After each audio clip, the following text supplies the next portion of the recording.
You are the Eagle Bearer. Wonderful. Magistrate Xanthi has spoken highly of you. Very kind of her. So here's the thing. My children have promising futures, but they refuse to learn and study. They think they know better, but they can't recite a poem to save their lives. Where do I fit into this? They've heard of the Eagle Bearer and worship the ground you walk on. If you related an epic story to them, I'd bet they retain it and impress their tutors.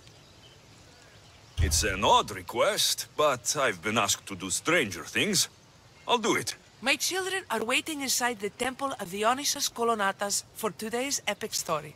The subject is Perseus, which they should know well, but seem to forget all when questioned.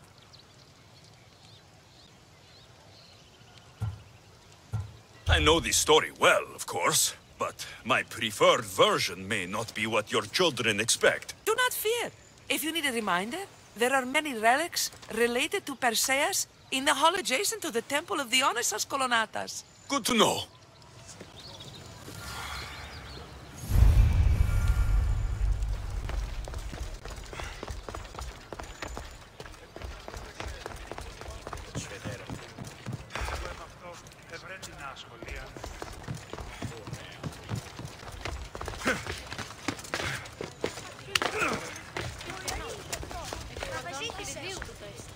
Hello, I'm... The Eagle Bearer. We've heard all about you. Are you going to tell us a story today? Do we have to listen? We've heard it 100 times. Yes, that's me. And yes, I'm telling you a story.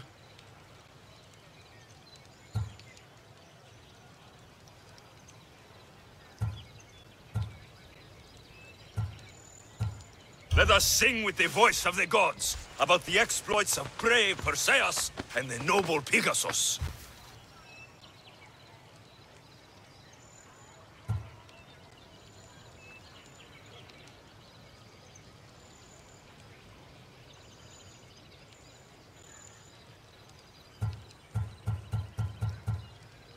The great god of the sea, Poseidon, visited a mortal woman, Sarah, a fisherman's daughter.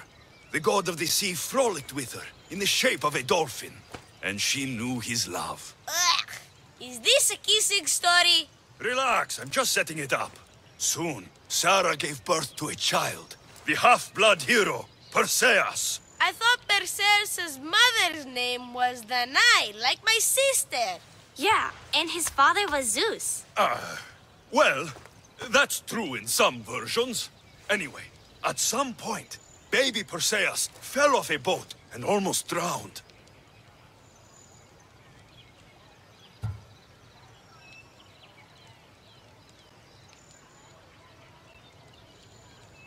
A kindly old couple, Amphitryon and Alcmene, found Perseus in the sea and brought him to their farm in Smarpolis, taking him as their son.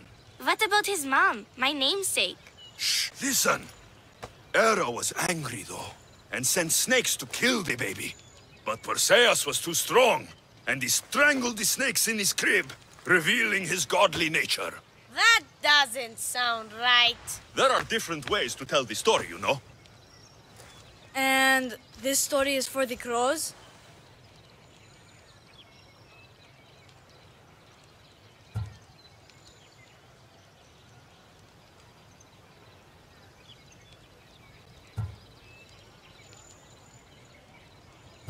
When Perseus grows up, he travels to Iope and falls in love at first sight with the beautiful princess Andromeda. However, Andromeda's mother boasts that her daughter is more beautiful than the goddess Thetis, offending her. Never say you are better than the gods. Thetis proclaims that Andromeda must be sacrificed to the gods, or else the whole city of Iope will be destroyed. I don't think that's right. Wasn't Andromeda an Ethiopian princess? Hush! Perseus asks his grandmother, Thala, how to save his love.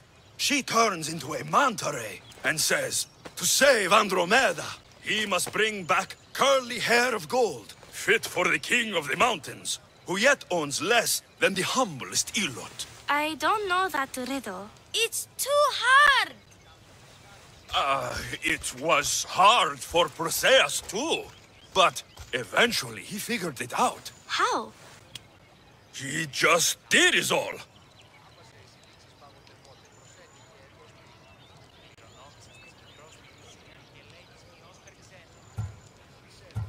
Perseus figured out what he needed. The golden fleece of the winged ram, said to be guarded by a monster who could turn any to stone. Luckily, Perseus was blessed by the gods, and he was guided by Athena's golden-geared owl to the monster's lair. Athena's golden owl? That's dumb. Sounds cute. I want one. And armed with the vorpal sword from the mighty Olethros, he faced the snake-necked, large-headed, shaggy-maned, stony-gazed Katovlepas! No! Huh? Perseus avoided the Katovlepas' killing gaze and snicked the sword, lopping off the creature's head. Ew! He grabbed the golden fleece and wrapped the Katovlepas' head in it. Then he flew back home astride winged Pegasus to save Andromeda, who was about to be eaten by the Kraken. He used the deadly head to turn the Kraken to stone. Wait, the what? What's a kraken? Like a giant squid? Don't you mean the sea monster Ketos? Pretty sure Homer said, release the Kraken, not release the Ketos. You just made that up.